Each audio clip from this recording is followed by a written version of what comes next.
Hello मेरे प्रियजनों, मेरे दोस्तों, मेरे भाइयों, आप सबको मेरा नमस्कार। बहुत बहुत स्वागत करता हूं मैं विकास गंगवार। दोस्तों, फिर आज मैं आप लोगों के सामने एक सच्ची घटना पर बात करने आया हूं। ये बात किसी अकेले की नहीं है, ये बात मैं करने आया हूं एक बहुत बड़े वर्ग की, समाज के एक आदरणीय वर्ग की। वो सम्मानित सदस्य का जो समूह है, उस वर्ग की मैं बात करने आया हूं आप लोगों से। उनके दिल की स्थिति को, उनके मन की चिंता को आपके सामने रखने आया हूं। सभी वो पूरे सदस्य, वो उस वर्ग के सभी लोग आपसे ये बात रखना चाहते हैं, तो उनकी बात को ये विकास भाई आप लोगों के सामने लेकर आया है। इस वीडियो को अंत तक देखना हर कोई, और समझना उनकी परिस्थिति को, उनके दिल की, उनके मन की चिंता को अंत तक देखनी है, अंत तक। प्लीज, ये मेरी रिक्वेस्ट है आपसे, ये मेरी आपसे विनम्र प्रार्थना है। इस कोरोना महामारी में वो वर्ग बहुत विषम परिस्थितियों से गुजर रहा है। आप बार बार ये सोच रहे होंगे कि विकास किस वर्ग की बात करना चाहता है यार, ऐसा कौन सा वर्ग है। तो सुनिए और समझिए इस वर्ग को इन 4 लाइनों से। बिन शिक्षक संभव नहीं करे ये समाज विकास, यदि ज्ञान नहीं बांटते हम तो होता ना इतिहास। शिक्षक ने ही दिए हैं योद्धा कई महान, करते सेवा देश की और बढ़ाते शान। जी हाँ, मैं बात करने आया हूँ शिक्षक वर्ग की, और खास तौर पर उन प्राइवेट शिक्षकों की, उन प्राइवेट ट्यूटरों की जो कुछ बच्चों को पढ़ाकर अपने घर परिवार का पालन पोषण करते थे। जब से कोरोना का लॉकडाउन का ऐलान हुआ, पिछले वर्ष से ही मैं बात कर रहा हूं, पिछले वर्ष से ही सरकार ने इस कोरोना महामारी को देखते हुए लॉकडाउन का ऐलान किया, और जो बहुत जरूरी भी था। मैं इस बात से बिल्कुल सहमत हूं। तभी हम उस कोरोना काल से, उस कोरोना महामारी से लड़ पाए थे, वो जरूरी था। लॉकडाउन के दौरान होटल, आपके मॉल, आपके सिनेमा हॉल, स्कूल, कोचिंग सब बंद कर दिए गए, सब बंद हो गए, पूरा का पूरा भारत बंद हो गया। और हम लोगों के मन में एक चिंता आई, यार इन मजदूरों का क्या होगा। ये बेचारे जो रोज कमाते खाते हैं, ये रोज जो अपना 200-400 रुपए कमा के अपने घर को चलाते थे, अब इनका क्या होगा, इनका घर कैसे चलेगा। अरे इन छोटे व्यापारियों का क्या होगा जिनकी दुकानें अब बंद हो गई, ये कैसे गुजारा करेंगे। मतलब हमने हर उस वर्ग के लिए चिंता जताई जो रोज रोटी खाते कमाते थे, जिनका रोज की कुछ ना कुछ इनकम होती थी, उसी से उनका घर चलता था। लेकिन किसी एक के मन में भी, किसी एक ने भी चिंता नहीं जताई प्राइवेट ट्यूटरों की, प्राइवेट शिक्षकों की। अपने दिल पर हाथ रखे कहिएगा, सच्चा बोलिएगा, बिल्कुल सच बोलिएगा कि बताइए किसी ने भी चिंता जताई थी कि यार इन प्राइवेट शिक्षकों का क्या होगा। एक बार भी किसी के मन में आया कि भाई इनका भी तो कोचिंग संस्थान बंद हो गए, ये जो अपने घरों में पढ़ाते थे वो भी ऑप्शन अब खत्म हो गया, ये कैसे अपना घर चलाएंगे। इनके भी तो परिवार में सदस्य हैं, इनके परिवार में भी तो बच्चे हैं, इनका गुजारा कैसे होगा। किसी ने भी चिंता जताई, मुझे सच बताना है यार। अब इसमें से मेरे कुछ भाई क्या कहेंगे, अरे आप लोगों को ऑनलाइन का तो ऑप्शन दिया था। मैं पूछना चाहता हूं आप ही पेरेंट्स लोगों से, कितने पेरेंट्स एग्री है, सहमत है ऑनलाइन एजुकेशन से। कितनों ने अपने बच्चों को पढ़ाना चाहा ऑनलाइन, चाहे वो ट्यूशन में कहूं या मैं कहूं स्कूल की क्लास तक ऑनलाइन बच्चे नहीं अटेंड करते। क्यों नहीं करते? क्योंकि ये पेरेंट्स की ही मानसिकता बन गई। बिना सोचे समझे, बिना जाने ऑनलाइन एजुकेशन को बोल देते हैं सीधा, अरे यार कुछ नहीं होता पढ़ाई ऑनलाइन में। पागल बना रहे हैं, ये मास्टर तो, ये टीचर तो बच्चों को पागल बना रहे हैं, ये तो लूट रहे हैं। अरे भाई, कभी लेकर देखिए आप लोगों ने ऑनलाइन क्लास? कभी देखा कि टीचर कितनी मेहनत कर रहे हैं ऑनलाइन में भी? पूरी की पूरी कोशिश कर रहे हैं कि बच्चों को संपूर्ण ज्ञान मिले जिसके लिए वो डिजर्व करते हैं। अरे कैसे कैसे टीचरों ने व्यवस्था की ऑनलाइन की। कोई बेचारा कुर्सी पर मोबाइल अपना टांगता, कोई अपना कहीं ना कहीं रस्सी से मोबाइल टांगता कि बस बच्चों को शिक्षा मिले। पूरी की पूरी अपनी मतलब हर कोशिश की टीचरों ने कि बच्चों को शिक्षा मिलने में कोई कमी ना रहे। चलो भले ही ऑनलाइन ही हमें देनी पड़ रही है, लेकिन उसके बदले में भी हम टीचरों को क्या मिला? सिर्फ अपमान। हम शिक्षकों को क्या मिला?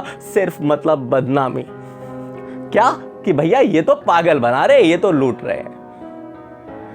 मैं यार ऑनलाइन के लिए बोलूंगा, ये भी बोलूंगा मैं कि भाई हर शहर हर गांव में भी संभव नहीं था, हर पेरेंट्स के लिए भी संभव नहीं था ऑनलाइन शिक्षा दिलाना, क्योंकि कईयों के घरों में एक ही मोबाइल होता है। तो बेचारे वो क्या करें, अपना खुद उनके पिता ऑफिस साथ में ले जाएं कि बच्चों को घर पे शिक्षा दिलवाएं। वो भी मजबूर है, मैं बिल्कुल समझता हूं। लेकिन जो समर्थ है उन्होंने भी ऑनलाइन शिक्षा को समर्थन अपना नहीं दिया, वो भी सेटिस्फाइड नहीं हुए, जबकि हम टीचरों ने पूरी मेहनत की। मैं टीचरों की तरफ से भी कहता हूं, हमारे कई गांव हैं, कई शहर भी हैं, या हमारे जो पुरानी पीढ़ी के हमारे जो टीचर्स हैं वो नहीं है समर्थ ऑनलाइन पढ़ाने में भी, इसमें भी कोई दो राय नहीं है। पर जो पढ़ा सकते थे और जिन्होंने पढ़ाया भी है उसको भी आप लोगों का समर्थन नहीं मिला। तो फिर कहां से आती हमारी इनकम? फिर कहां से हमारी रोजी रोटी का गुजारा होता? बताइए कहां से अर्निंग होती, जब ऑनलाइन का भी ऑप्शन हम लोगों के लिए बिल्कुल निराधार ही होता चला गया। कुछ अब यहां पर कहेंगे, अरे मास्टर हो यार, तुम तो बहुत कमाते हो, तुम लोगों ने तो बहुत कमा रखा है, तुम्हें क्या मतलब जरूरत है, ऐसे ही ड्रामे कर रहे हो। अरे भाई कभी आकर तो देखो। अरे हर टीचर वो नहीं है, हर शिक्षक ऐसा नहीं है जो लाखों कमाता हो या बहुत हजारों कमाता हो। है कई शिक्षक हैं जिन्होंने का कोचिंग पहले बहुत अच्छा चलता था और इवन आज भी चलता है और बहुत अच्छा से अपने घर को चलाते हैं, कमाते हैं। पर मेरे भाइयों, मैं बार बार इस बात को कहूंगा, हर शिक्षक की स्थिति ऐसी नहीं है। कई हमारे प्राइवेट ट्यूटर, कई हमारी चाहे वो घरों में पढ़ाती हैं हमारी बहनें, हमारी माताएं, कुछ ऐसी है जो, या कुछ ऐसे बेचारे गांव के टीचर भी है या छोटी कॉलोनियों में टीचर है जो सिर्फ 10-15 हजार कमा कर ही अपने घर को चलाते थे। मतलब सिर्फ इतना उनको मिल जाता था कि उनके घर का पालन पोषण, उनके घर का खर्चा आसानी से चल जाता था। लेकिन वो भी सब बंद हो गया। किसी के मन में नहीं आ रहा था क्या, किसी ने चिंता नहीं जताई थी कि यार इनके बारे में भी तो कुछ सोचा जाए। जब पिछले साल कुछ परिस्थितियां ठीक हुई, थोड़ा सा कंट्रोल हमारी सरकार ने पाया, तो गाइडलाइंस जारी की। क्या गाइडलाइन जारी की? कि भैया ये बाजार, ये शॉपिंग मॉल, ये सिनेमा हॉल, ये 50% की वेटेज में खुल सकते हैं। मतलब 50% लोग इनमें अलाउड हैं। बाजारों को 2 या 3 दिन खोलने की छूट दे दी गई। लेकिन उस गाइडलाइन में कहीं भी कोचिंग संस्थान का नाम दूर दूर तक नहीं आया। कहीं भी बच्चों को लेकर, शिक्षकों को लेकर पढ़ाने की बात पर दूर दूर तक गौर नहीं किया गया। क्यों भाई? मैं पूछना चाहता हूं आप सरकार से, क्या हम शिक्षक वर्ग ही आपकी नजरों में सबसे अनपढ़ है? अरे क्या आप अगर हमारे लिए गाइडलाइन देते कि भाई आप एक बैच में 2 या 3 दिन का क्लासेस दीजिए एक बैच को, या 5 से 10 बच्चों को पढ़ा लीजिए एक बैच में, इतना आप कर सकते हैं कि भाई एक बैच में 10 से ज्यादा बच्चे नहीं होंगे और आप हफ्ते में 3 दिन या आप 4 दिन ही पढ़ाएंगे या सिर्फ 2 दिन ही पढ़ाएंगे, मैं कह रहा हूं। पर ऐसा एक भी ऑप्शन तक हम लोगों को नहीं दिया, एक भी बात तक हम लोगों के लिए नहीं कही। अरे किसी ने बोला ही नहीं यार टीचरों के लिए, तो प्राइवेट शिक्षकों के लिए तो। इसका मतलब आपकी नजरों में सिर्फ हम हैं जिन्हें मतलब नियमों का पालन ही नहीं करना आता। मतलब वो बाजार में वो दुकानदार नियमों का पालन कर सकते हैं, वो रेस्टोरेंट में, वो सिनेमा हॉल वाले लोग पालन कर सकते हैं। जो शिक्षक वर्ग लोगों को पढ़ाता है, जो शिक्षक लोगों को ज्ञान देता है, वो ही नियमों का पालन नहीं कर पाएगा आपकी नजरों। पिछले साल से लगातार, अभी तक की बात मैं कह रहा हूं, अभी तक की बात, अभी तक किसी गाइडलाइन में हम टीचरों के लिए, हम शिक्षकों के लिए, हम कोचिंग संस्थानों के लिए कोई नियम नहीं आया। कब एक बार भी खोलने तक का ऑर्डर नहीं आया। हुआ क्या है इससे? शिक्षक के मन में मानसिक तनाव, शिक्षक के मन में आर्थिक तनाव, शिक्षक को अपने परिवार की चिंता कि कैसे अपने परिवार का गुजारा करे, और ये चिंता इतनी बढ़ती चली गई कि वो बेचारा, कई शिक्षक तो हमारे डिप्रेशन में चले गए, डिप्रेशन का शिकार हो गए। कुछ शिक्षकों को मजबूरी में, मैं मतलब आपका आदरणीय सम्मानीय शिक्षक को एक मजबूरी में कईयों को तो सब्जी तक बेचनी पड़ी, या कुछ ना कुछ वो काम करने पड़े जो एक शिक्षक कभी नहीं करता। डिप्रेशन में जाना का मतलब सिर्फ उस एक अकेले शिक्षक का डिप्रेशन में नहीं, उसके पूरे परिवार का खत्म होना, उसके पूरे परिवार के भविष्य की बर्बादी होना होता है। मैं मानता हूं यार डिप्रेशन में जाना कोई सॉल्यूशन नहीं होता, लेकिन क्या करे वो शिक्षक जब उसे कोई रास्ता ही नजर नहीं आ रहा था, हर तरफ अंधेरा ही अंधेरा नजर आ रहा था, तो भैया डिप्रेशन में जाना तो बनता ही है, जाएगा ही बेचारा डिप्रेशन में। वो सोच के परेशान है कि भाई होटलों को, सिनेमा हॉलों को, बाजारों को खोलने की अनुमति दे दी गई थी, लेकिन हमारे ही कोचिंग संस्थानों को अनुमति नहीं। कई बार मतलब कुछ पेरेंट्स तक भी राजी थे बच्चों को भेजने में, पर शिक्षकों के लिए ऑर्डर ही नहीं था, तो बेचारे शिक्षक भी क्या करते। कुछ हमारे शिक्षक मजबूरी में अपना छुप के कोचिंग खोलते, तो भैया क्या होता, पुलिस चालान काट देती। जितना बेचारे वो कमाते नहीं, उतना वो चालान भर दे, इसलिए उन्हें डर के मारे कोचिंग को बंद ही रखना पड़ा। अरे आप भी तो हमें एक गाइडलाइन हमारे लिए भी तो दे सकते थे, हमसे भी तो कह सकते थे कि भाई आप पेरेंट्स से नो ऑब्जेक्शन सर्टिफिकेट ले लीजिए, एनओसी ले लीजिए अगर पेरेंट्स भेजना चाहते हैं।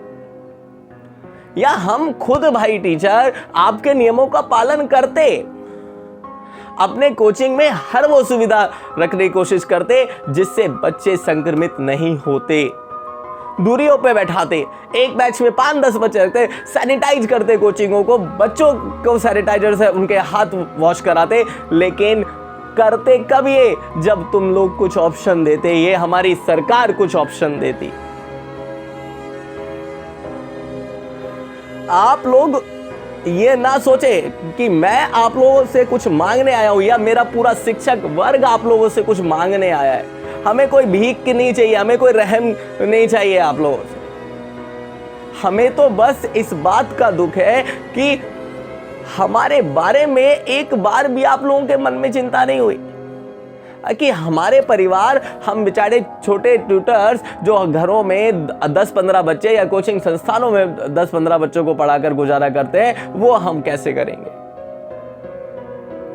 अरे भाई स्थिति इतनी बदतर है, मैं क्या बताऊं कि कोचिंग का किराया तक भी भरना हम लोगों के लिए संभव नहीं होगा।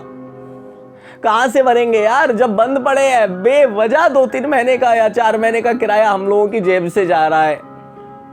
पिछले वर्ष से बेवजह ही हम किराए पे किराए अपने कोचिंग का भर रहे हैं, खाली कर नहीं सकते क्योंकि उम्मीद मन में यही रहती है कि भाई जब ये सब नियंत्रण होगा फिर दोबारा हमारे संस्थान खुलेंगे, फिर दोबारा हम लोगों का कुछ भविष्य हो पाएगा।